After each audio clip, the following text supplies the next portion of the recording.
kalau kita merujuk kepada apa yang disampaikan oleh Imam Ghazali dalam teori Lailatul Qadarnya, dan ini kita bisa temukan dalam kitab Hasyiah I'anatul Talibin, bahwa bila malam 1 Ramadan bertepatan dengan malam Kamis, maka Lailatul Qadar menurut teori beliau akan terjadi pada malam ini, malam 25 Ramadan. Begitu yang diyakini oleh para salafun saleh yang begitu yakin merujuk kepada apa yang disampaikan oleh Tuan Syekh Imam Ghazali. Dan bila itu terjadi pada diri kita, maka sesungguhnya bertambahlah keistimewaan dan karunia yang kita dapatkan.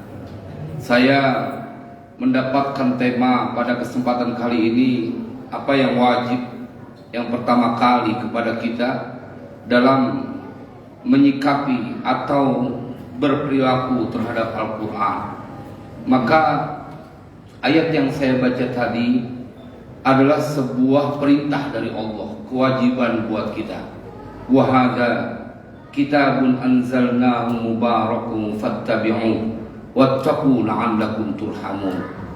Dan inilah Al-Quran, kitab yang diturunkan, yang kami turunkan penuh dengan keberkahan. Maka itu ikutilah oleh kalian dan bertakwalah kalian, niscaya kalian akan menjadi orang-orang yang diberikan rahmat oleh Allah Subhanahu wa taala. Jamaah sekalian yang berbahagia, kemarin waktu saya pengajian di Damai Indonesia TV One, hal ini juga saya sampaikan. Ketika engkau melaksanakan sholat, ketika engkau melaksanakan puasa, ketika engkau membayar zakat, maka sesungguhnya engkau telah menjadi orang yang bukan hanya membaca Al-Quran, tetapi juga mengamalkan apa yang terkandung dalam Al-Quran. Dan itulah nilai idealnya. Bayangkan saja, bila Allah menceritakan dalam surat Al-A'raf, ini kedahsyatan Al-Quran. Apalagi Al-Quran dibaca dan diamalkan. Lisanmu terkatup, hanya telingamu yang difungsikan. Tidak perlu membaca Al-Quran, tidak perlu melihat Al-Quran, tetapi engkau mendengarkan dengan seksama dan diam saat membaca Al-Quran. Maka begitu saja yang kau lakukan, engkau sudah akan mendapatkan rahmat dari Allah Subhanahu wa taala. Wa idza quri'al Qur'anu fastami'u lahu wa ansitu la'allakum turhamun. Itu baru mendengarkannya saja, Bapak. Baru diamnya saja. Dan Allah sampaikan di dalam Al-Quran, apabila dibacakan Al-Quran kepada kalian, maka dengarkanlah, maka diamlah. Niscaya kalian akan mendapatkan rahmat dari Allah Subhanahu wa taala. Apa yang disebut dengan rahmat Allah? Kasih sayang Allah, karunia Allah. Bahkan apapun yang dibacakan oleh Tuan Imam kita yang begitu fasih, dengan hafalan yang luar biasa, yang hampir sulit kita menemukan kesalahan dalam bacaan Tuan Imam kita tadi. Apapun yang beliau baca, maka engkau yang berdiri di belakangnya menjadi makmumnya adalah orang yang mendapatkan pahala seperti yang didapatkan oleh Tuan Imam yang membacanya. Jemaah sekalian yang berbahagia, padahal kita tidak membacanya, hanya mendengarkan, karena itu fikih dalam ibadah sholat mengajarkan kepada kita dilarang makmum membersamai bacaan sang imam, kecuali hanya pada lafaz amin, hanya itu saja. Tetapi bacaan apapun yang dilakukan oleh Tuan Imam, maka makmum tidak diperkenankan untuk membersamainya, karena tugas makmum adalah untuk mendengarkan bacaan imam. Setiap engkau mendengarkan bacaan imam, maka setiap huruf yang dibaca oleh Tuan Imam menjadi mengalir pahala dan keberkahannya buat makmum. Jemaah sekalian berbahagia, tetapi sayangnya banyak orang yang memahami Al-Quran hanya sebagian saja. Giliran puasa, yang dia nahan lapar dari pagi sampai sore 1 bulan, nggak tanggung-tanggung 1 bulan. Banyak orang yang tidak berani untuk melanggarnya. Bahkan saat tidak ada satu makhluk pun yang bersamanya, dia tidak berani di siang hari di bulan Ramadan untuk minum air dingin, atau dia diam-diam menikmati makanan. Mengapa? Karena dia beriman betul dengan firman Allah, ya ayyuhalladzina amanu kutiba alaikumusiyam kama kutiba alal ladzina min qablikum la'allakum tattaqun. Tetapi pada ayat lain Allah menceritakan tentang sebuah janji, dan ini juga diceritakan di dalam Al-Quran, bahwa orang-orang yang bertakwa, wa may yattaqillaha yaj'al lahu makhraja wa yarzuqhu min haitsu la yahtasib. Jemaah, mereka yang melakukan sholat, mereka yang melakukan puasa, mereka yang membayar zakat, mereka yang mengimani kebenaran Al-Quran, seharusnya tidak hanya pada bagian-bagian ayat tertentu saja yang mereka yakini kebenarannya, bahkan semua ayatnya harus dia imani. Ketika Allah menjanjikan siapa saja yang bertakwa kepada Allah, maka Allah akan berikan jalan keluar. Maka harus diyakini, siapapun engkau yang berada di barisan sholat tarawih, bahkan sampai 10 hari di akhir Ramadan, bahkan ternyata ruku dan sujudmu bertepatan dengan malam Lailatul Qadar, pastikan bahwa engkau tidak pernah berani untuk menduakan Allah dalam berbagai hal. Jemaah, karena ini perlu saya sampaikan, banyak orang yang mereka tahu bahwa Allah Maha Kaya, tetapi mereka lebih banyak berusaha melakukan kedekatan kepada makhluk yang kaya. Maka itu dalam kitab Ihya diceritakan, ada seorang makmum yang ketika selesai sholat ditanya oleh imamnya, min aina ta'kulu. Imam setelah sholat berbalik dan kemudian tanya, min aina ta'kulu, dari mana engkau makan? Kemudian kata makmumnya, isbir ya syekh hatta u'ida as-salata allati sallaituha khalfaka thumma ujibuka. Kata imamnya bertanya, ente makannya dari mana? Makmumnya kemudian berkata, tahan dulu wahai Tuan Syekh, aku akan mengulangi sholat yang baru saja kulakukan di belakangmu, baru kemudian aku menjawabmu. Apa maksud cerita ini? Aneh, ada orang yang mendapatkan karunia bisa ruku dan sujud, dan itu atas ketentuan Allah, tetapi mereka masih meragukan jaminan dari Allah. Jangan kata ente yang ruku dan sujud, apalagi sholatnya sholat sunnah, yang bila tidak engkau kerjakan pun tidak mendapatkan dosa.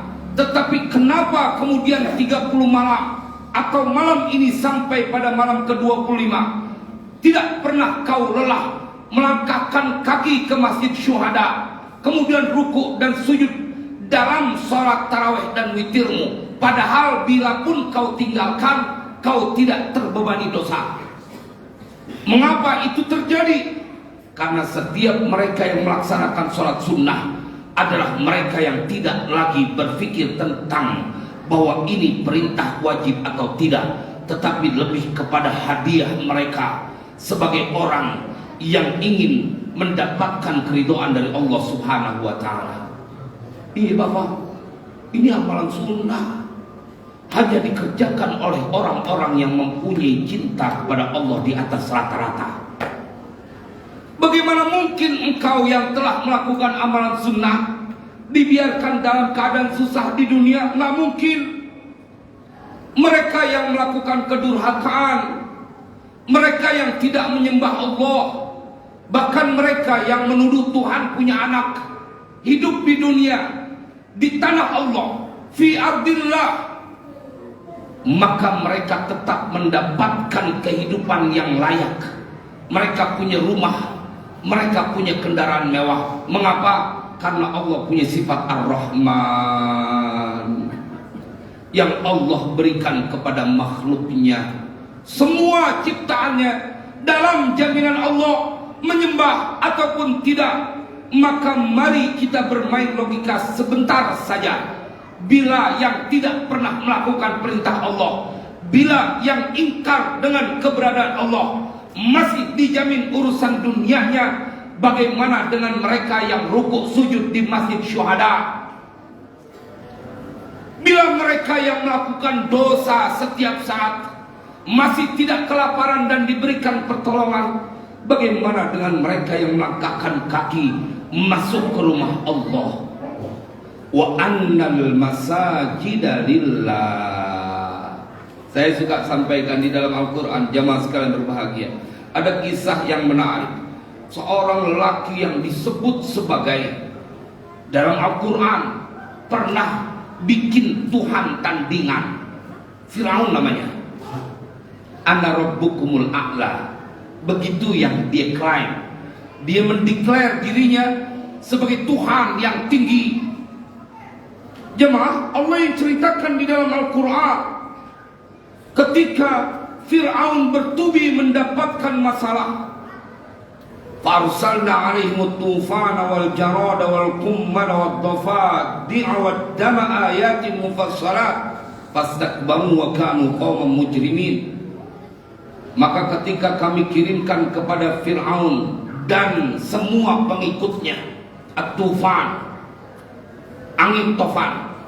Makanya kalau kita melihat Al-Quran, setiap bencana yang terjadi dimanapun di belahan bumi ini, termasuk dimanapun di belahan Nusantara ini, menurut Al-Quran pasti karena ada dosa yang sudah kelewatan. Tak bisa cuma kita kemudian berkata ini tinjauan secara ilmiahnya ada lempengan di dalam bumi yang patah. Pertanyaannya, atas perintah siapa lempengan bumi itu menjadi patah dan terjadi gempa? Kalau kata Al-Quran pasti ada dosa yang kelewatan. Kalau nggak kelewatan aja, nggak melampaui batas, Allah masih maafkan dan berikan kesempatan untuk bertobat. Tapi kalau udah kelewatan, emang kudu diberikan siksaan di luar analisa dalam keilmuan. Kalau menurut Al-Quran siksaan, karena ada sebab orang-orang yang berbuat durhaka, sehingga orang-orang beriman kena juga di situ jadinya karena kebanyakan yang durhaka. Begitu yang Allah ceritakan, فَأَرْسَلْنَا عَلَيْهِمُ الطُّوفَانَ وَالْجَرَادَ, dan belalang, وَالْقُمَّلَ, dan kutu, وَالضَّفَادِعَ, dan kakak, وَالدَّمَ, dan darah. Setiap kali Fir'aun dan pengikutnya hendak meminum air, maka seketika air itu berubah menjadi darah. Allah yang bercerita Pak dalam Al-Quran. Tetapi kemudian Fir'aun yang begitu sombong, punya kekuatan, tunduk dia, nggak punya kekuatan. Apa yang dilakukan? Dia tahu yang bisa menyelesaikan masalah ini cuma Allah. Lalu Fir'aun datang kepada Musa.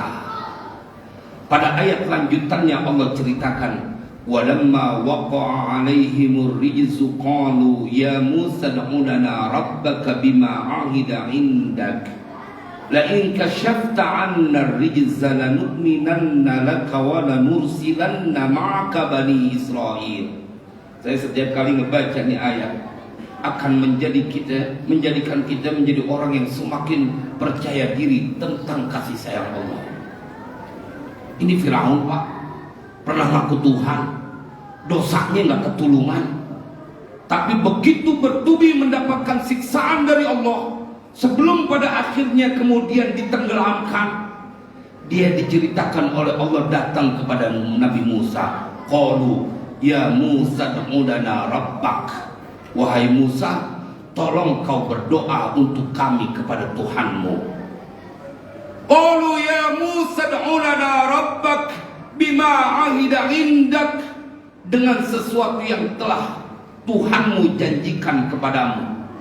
La in kasyafta 'anna rijza lanu'minanna laka wa lanursilanna ma'aka bani Israil.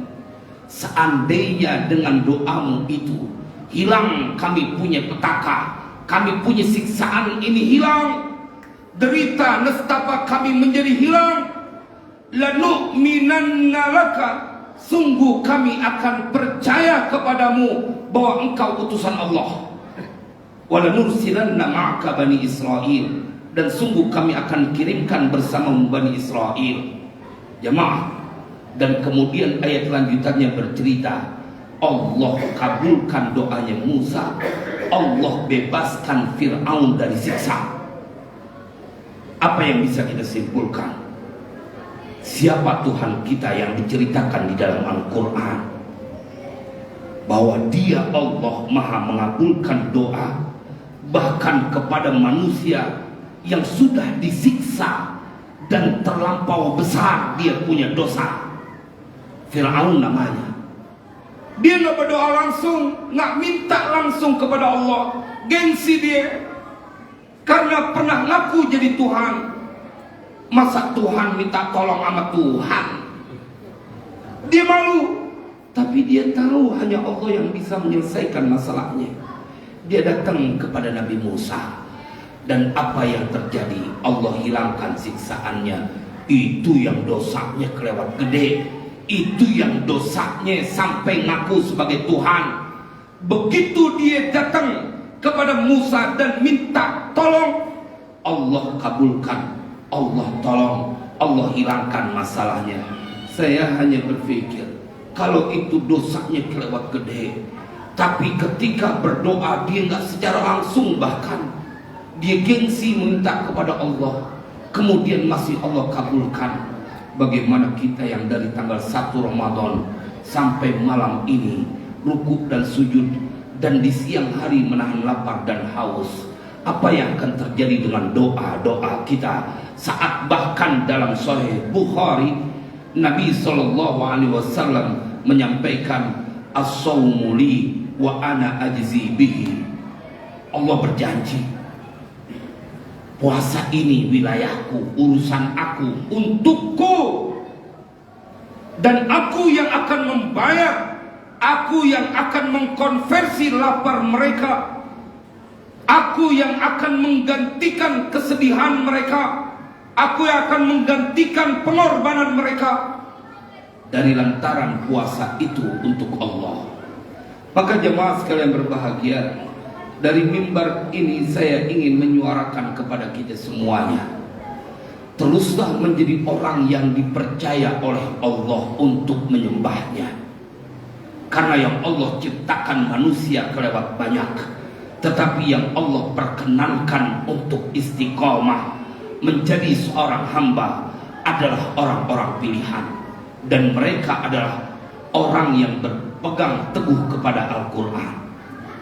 Ini kan karena kita berpegang teguh kepada Al-Quran, dan diceritakan oleh Allah dalam Al-Quran, Bapak, siapapun yang masih sholat tarawih, siapapun mereka yang mendirikan sholat, dia puasa di siang harinya, maka dijamin oleh Allah dalam surat Fatir, lah bakal mereka hidup susah di dunia dan di akhirat. Nanti pulang iseng-iseng buka surat Fatir ayat ke-29 dan ayat ke-30, bercerita tentang Bapak dan siapapun mereka yang melaksanakannya. Allah berfirman, innal ladzina yatluna kitaballah wa aqamus salata wa anfaqu mimma razaqnahum sirran wa alaniyah yarjuna tijaratan lan tabur liyuwaffiyahum ujurahum wa yazidahum min fadli innahu ghafurun syakur. Ini bercerita tentang kita. Allah berfirman, sesungguhnya mereka yang membaca Al-Quran, Pada saat kita sholat, otomatis kita baca Al-Quran. Makmum saya Ustaz, iya, tapi imammu membaca Al-Quran, engkau mendapatkan pahala yang sama. Bahkan surat Ar-Rahman yang dibaca, yang ulama menamainya surat Ar-Rahman sebagai pengantinnya Al-Quran. Dan mereka yang mendirikan sholat, wa aqamus sholat wa anfaqu mimma razaqnahum sirran wa alaniyah, dan mereka menginfakkan hartanya di jalan Allah sembunyi maupun terang-terangan.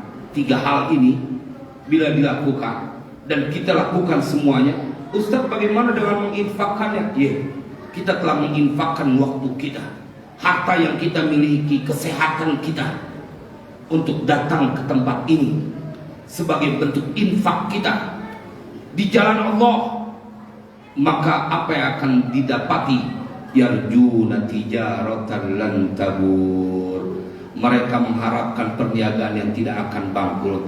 Liwaffiyahum ujurahum wa yazidahum min fadli, supaya kami membayar sempurna kepada upah mereka, pahala mereka, dan kami tambahkan karunia kami kepada mereka. Ini janji Allah. Jadi nggak ada ceritanya orang yang hidup bersama Al-Quran kemudian dia mendapatkan kesulitan. Apa yang pertama kali wajib untuk kau lakukan terhadap Al-Quran? Mengimaninya dengan totalitas, tanpa terkecuali. Ketika Nabi SAW dalam Sahih Muslim, beliau bersabda, Iqra'ul Qur'ana fa innahu ya'ti yawmal qiyamati syafi'an li ashabi. Bacalah oleh kalian Al-Quran, karena Al-Quran akan datang nanti di yaumil qiyamah sebagai penolong pada orang yang membacanya pada saat di dunia. Lihat, mari kita cermati sebentar hadis ini yang keluar dari lisan baginda Rasulullah. Orang yang ada di Masjid Syuhada ini, menurut Sahih Muslim, tidak boleh panik dengan kehidupan di yaumil qiyamah. Mereka dapat jaminan saat banyak orang yang diceritakan dalam Al-Quran. Wa amma man utiya kitabahu bishimalihi fayaqulu ya laitani lam uta kitabiyah wa lam adri ma hisabiyah ya laitaha kanatil qadiyah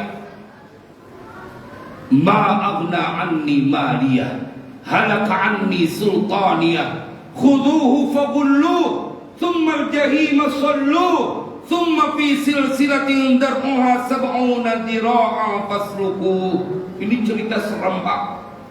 Ketika orang mendapatkan catatan bukunya dengan tangan kiri, maka Allah bercerita mereka menyesal dengan sebenarnya menyesal. Celaka, seandainya saja tidak ada penghisaban, maka tidak akan ada penyesalan. Dan telah hilang, telah binasa hartaku, telah rontok kekuasaanku. Dan pada saat itu mereka diseret untuk masuk ke dalam neraka. Tapi jamaah Masjid Syuhada, pesan Nabi dalam Sahih Muslim, ente mah gak bakal kena dapat keadaan seperti itu. Ente gak bakal mendapatkan ketakutan di yaumil qiyamah, karena Nabi yang menjamin ada Al-Quran yang akan datang menjadi penolong saat engkau dalam ketakutan. Keluar dari lisan baginda Rasulullah pasti benar adanya. Wa ma yantiqu 'anil hawa in huwa illa wahyu yuha. Jemaah, cuma kadang-kadang orang lebih banyak takut dengan kesusahan dunia. Mereka tidak takut dengan kehidupan kesusahan di hari setelahnya. Inna haula'i yuhibbunal 'ajilah wa yadamuna wara'ahum yawman thaqila. Itu kata Al-Quran. Mereka ini, kata Allah dalam Al-Quran, demennya sama kehidupan yang segera, yakni dunia. Tetapi mereka membiarkan wa yadamuna wara'ahum yawman thaqila, dan mereka menganggap acuh membiarkan hari setelah itu yang teramat berat. Dan kita yang kumpul di tempat ini adalah orang-orang yang masuk dalam kategori ayat mereka lebih cinta kepada urusan akhirat. Mereka baru saja menikmati makan buka puasa terlalu sedikit, tetapi kemudian sudah datang lagi ke masjid dan rukuk dan sujud. Sementara di 10 malam terakhir bulan Ramadan, di masjid manapun, di musola manapun, sebagian besar masjid dan musola ditinggal kabul oleh para jamaahnya. Kenyataan Pak, saya yakin Masjid Syuhada, walaupun malam pertama saya nggak hadir tempat ini, tapi saya akul yakin jamaahnya pasti lebih banyak dibanding malam ini. Betul Pak nggak? Kemana mereka malam ini, saudaraku? Jamaah bukan hanya di masjid ini, seakan-akan mereka sudah lelah dan tidak menginginkan terjadi malam Ramadan. Yang difikirkan hanya hari raya 1 Syawal. Bahkan ada yang bercanda, puasa baru 2 hari, pakai naik status, alhamdulillah puasa 2 hari, 28 hari lagi lebaran. Baru puasa 2 hari. Yang dipikir udah lebaran, dia kagak tahu bahwa di dalam bulan Ramadan ada malam yang disebut Lailatul Qadar. Semoga Allah karuniakan kepada kita keutamaan malam Lailatul Qadar. Dan kata Imam Ghazali, ini malam kemungkinan terjadi malam Lailatul Qadar di 10 malam terakhir, di malam-malam ganjil. Dan kata Imam Ghazali bahwa di malam 25 lah akan terjadi Lailatul Qadar bila awal puasa di hari Kamis. Mudah-mudahan bukan hanya sholat tarawih ini yang kita lakukan. Nanti di tengah malam kita sempatkan dengan sholat sunnah yang lainnya, sholat taubat, baca Al-Quran, atau kita zikir dari lantaran kita ingin mendapatkan amalan yang kita lakukan lebih baik dari 1000 bulan. Umur kita boleh jadi nggak nyampe 1000 bulan, tapi malam ini atau di malam bulan Ramadan ada peluang untuk kita menambahkan amal kebaikan yang Allah ceritakan di dalam Al-Quran.